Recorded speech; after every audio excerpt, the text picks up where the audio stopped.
مسلمان کو پھر اس کا مقصد یاد دلایا جائے. پاکستان اس لیے نہیں بنایا گیا تھا کہ ہمارے ہاں ٹاٹے اور برلے نہیں تھے تو ہمارے پاس اس کے بھی باپ وجود میں آ جائیں، اس لیے تو نہیں بنایا گیا تھا. پاکستان اس لیے نہیں بنایا گیا تھا کہ جاگیرداروں کی جاگیرداریاں محفوظ ہو جائیں. پاکستان اس لیے تو نہیں بنایا گیا تھا. اور یہ کہ نمازیں اور مسجدیں تعمیر ہو جائیں، مسجدیں تو امریکہ میں تعمیر ہو رہی ہیں عالی شان سے عالی شان، اس لیے پاکستان نہیں بنا تھا. آج بھی مسلمان، میں معذرت سے عرض کر رہا ہوں مولانا سے، آج بھی بھارتی مسلمان کی ایوریج نمازی ہونے کے اعتبار سے پاکستانی مسلمان سے کہیں بہتر ہے. آج بھی برقع نظر آ جائے گا تو ہندوستان میں نظر آ جائے گا. میں نے اپنی آنکھوں سے دیکھا چند سال پہلے جب مکہ مسجد حیدرآباد دکن میں 3 دن مسلسل میری تقریریں ہوئی ہیں، 10,000 مرد اور 5,000 خواتین، اور ان میں سے کوئی بغیر برقعے کے نہیں تھی. ایک سیلاب نظر آ رہا تھا برقعوں کا کہ جب جلسہ ختم ہوا ہے رات کے 12 بجے 3 دن تک متواتر. یہاں کہاں نظر آئے گا برقع آپ کو؟ یہاں تو جس کے بعد 2 پیسے ہو گئے اس نے سب سے پہلے برقع اتار کے پھینک دیا. معلوم اچھی طرح سمجھ لیجئے یہ چیزیں تو وہاں زیادہ ہیں یہاں کی نسبت. اصل ضرورت تھی کہ یہاں اس نظام کو قائم کیا جائے، وہ نظام عدل اجتماعی، وہ جس میں حریت ہو، جس میں عام آدمی بھی خلیفہ وقت کو ٹوک سکے. یہ کرتا کیسے بن گیا؟ ایک خاتون بھی کھڑی ہو کر دامن پکڑ لے، عمر تمہیں کیا حق ہے کہ ہمارے مہر کے اوپر پابندی لگا رہے ہو، جبکہ اللہ نے نہیں لگائی. اللہ قرآن میں قنطارہ کا لفظ استعمال کر رہا ہے. ڈھیروں سونا دے دے کوئی شخص اپنی بیوی کو مہر کے اندر، طلاق دیتے وقت اس میں سے کچھ نہیں لے سکتا. آپ کون ہوتے ہیں ہمارے حق کے اوپر پابندی لگانے والے؟ اور عمر نے کہا آج ایک بڑھیا نے وہ اب عمر کو دین سکھایا، آرڈیننس واپس. حضرت سعد ابن ابی وقاص رضی اللہ تعالی عنہ جو فاتح ایران تھے، وہ گورنر ایسے ہی نہیں بن گئے تھے ریوڑیاں بٹی ہو اور گورنر ہی مل گئی ہو. وہ تو خود فاتح تھے ایران کے، اس لیے گورنر تھے. صرف ایک پرچہ پہنچا ہے بارگاہ خلافت میں، حضرت عمر فاروق کے پاس انفارمیشن آئی سعد نے اپنے گھر کے باہر ڈیوڑی بنا لی ہے اور ایک دربان کھڑا کر دیا ہے. حضرت بلال کو بھیجا ہے رقعہ دے کر، اور یہ حکم تھا کہ بلال پہلے تو جاتے ہی ڈیوڑی میں آگ لگا دینا، پھر یہ رقعہ دینا میرا. اور رقعے میں لکھا ہوا تھا اے سعد، لوگوں کو ان کی ماں نے آزاد جانا تھا، تم نے انہیں اپنا غلام کب سے بنا لیا ہے. یہ دربان کھڑے کر دیے اپنے آگے. وہ حریت، وہ مساوات کہ جا رہا ہو خلیفہ وقت اور چارج لینے جا رہا ہے بیت المقدس کا، کوئی ذاتی علاج کے لیے نہیں جا رہا، سیر و سیاحت کے لیے نہیں جا رہا، چارج لینے کے لیے بالکل سرکاری وزٹ ہے، آفیشل وزٹ ہے، اسٹیٹ وزٹ ہے. اور حال کیا ہے؟ 700 میل کا فاصلہ طے کرنا اور ایک اونٹنی، کوئی انٹوریج نہیں، کوئی قدم و حشم نہیں، کوئی جمبو جٹ بھرے ہوئے نہیں، کچھ نہیں. ایک اونٹنی، ایک خادم.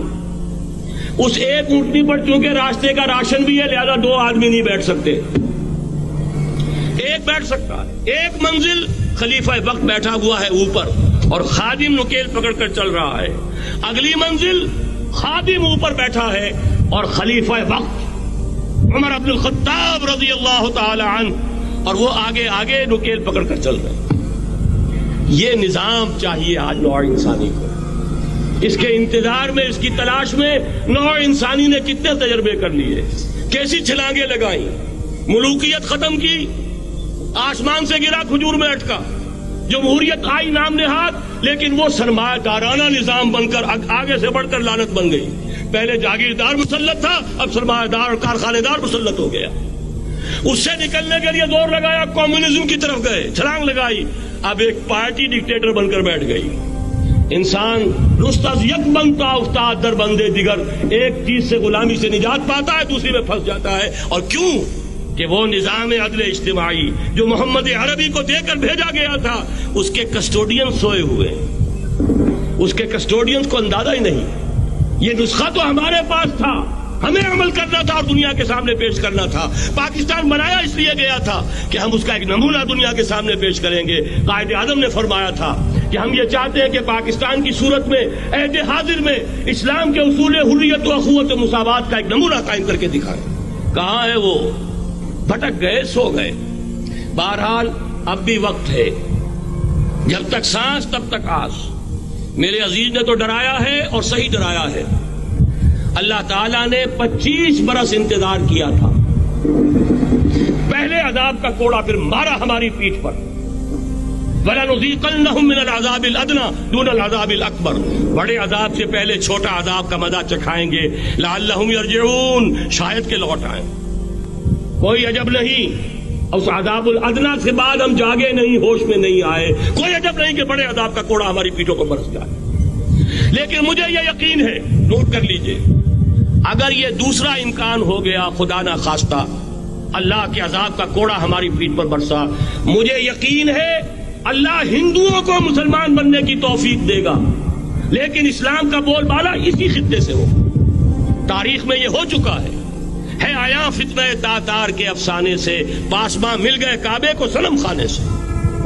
تاتاریوں کے ہاتھوں کروڑوں مسلمان قتل ہوئے, لیکن اسلام نے تاتاریوں کو فتح کر لیا, اور پھر اسلام کا مسلمانوں کا دوسرا دور عروج انہیں تاتاریوں کی مختلف شاخوں کے تحت ہوا.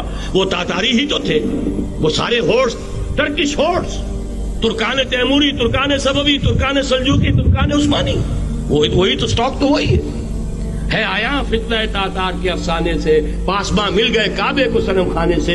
اس لیے کہ حضور نے فرمایا مشرق سے ہوگا, جہاں سے فوجیں چلیں گی. تو کوئی عجب نہیں. بہرحال یہ دو امکانات ہیں, لیکن اس کا فیصلہ تیرے ہاتھوں میں ہے, دل یا بدن. سیدھی بات. اگر تو اب بھی ہم ٹھیک ہو جائیں, جاگ جائیں, ہوش میں آ جائیں, قوم یونس کی طرح توبہ کر لیں, تو بغیر عذاب کے کوڑے کے رحمت خداوندی ہم پر سایہ کرے گی. اگر ہم نہ جاگے تو وہ عذاب کا کوڑا آئے گا.